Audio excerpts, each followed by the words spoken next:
I am the Tofu Golem. Please enjoy the video. You start by powering off the iPhone and removing the case and SIM tray so you can access the frame. This prevents short circuits and keeps parts steady.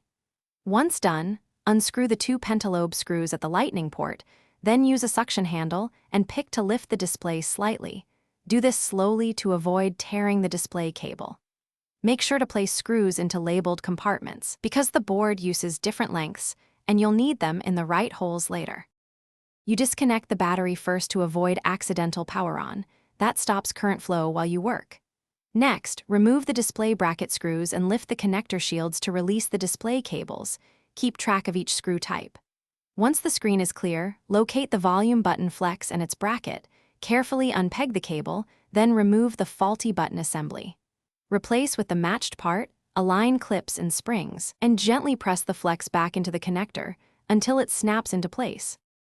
You reattach the display connectors, replace their shields and screws, then reconnect the battery before closing the case. This prevents connector damage. Power the phone on and immediately test the volume down in settings, phone call, and media to confirm consistent behavior. Press with normal force. If the button still fails, make sure connectors are clean and fully seated, inspect the flex cable for tears, or swap with another known good part. These checks. Thanks for watching. Consider subscribing if we helped you today.